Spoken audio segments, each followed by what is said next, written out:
tin lốc khăn sử dụng lệ nó xem à sử dụng lệ nó xem hay hay chỉ lộ lệ mày hay lại hi nó nghe mà rệt thì thốt lộ lệ tiếng thiêu về hi hay accident nó lại khăn này lệ khăn hơn lúc à sử tắm lệ lệ mày mặc khóc mày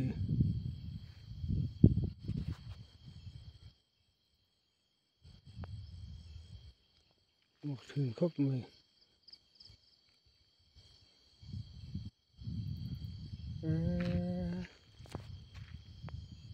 ui cano và mặc chú thiếu chú mà bốc khăn ông to chú thiếu chú ông to mặc mày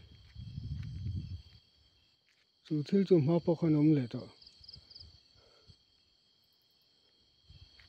nghe mà anh thiếu nghe mới nỉ ráng ráng lệ lại tiếng anh ấy chạm bàn ráng mấy lệ lẩu xô rồi cái đủ to con lẩu xô rồi luôn la rồi luôn lăn tệ mấy nó tiếng nghe cái tiếng mấy lau tụt con này liền em sang nghe lấy em sang nghe có một cái về em sang nghe mà và mặc về lấy lộn thắt ui cả đồ lên lăn tệ em thương nghe nị lên lăn tệ em thương nghe nị à lên lăn tệ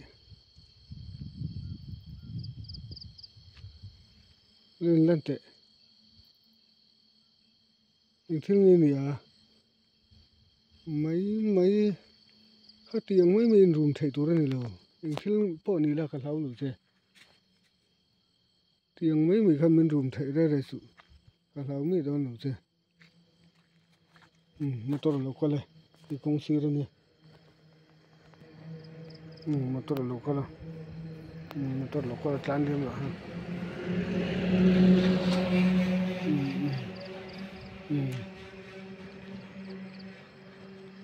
thiếu nghề mới nghỉ dầu dây để hay lai đây các tiếng nó chạm bàn rất là mấy đấy tiếng khăn cho này thì mình chỉ thấy rất là sự có láo tục luôn nè mình chỉ thấy rất là sự ăn láo tục luôn chưa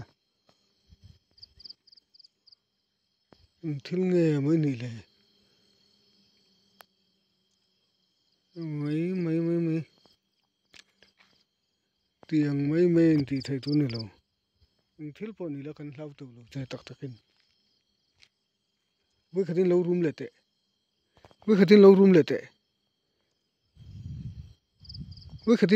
tệ anh đi lâu phân lên lăn rồi nông mạ lên lăn rồi ngủ chắc cần đủ lắm lên lăn rồi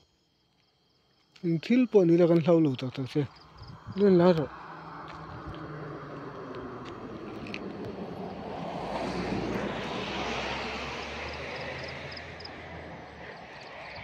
lên lăn tệ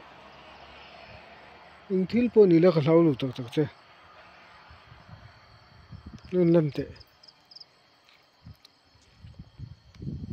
hey kan omre man lo kan kaldon kan omre man lo kan tin don in lan ngam sot lo mi kan tin don ei tin kan omre man to lo zan rei tol tuk kan tin don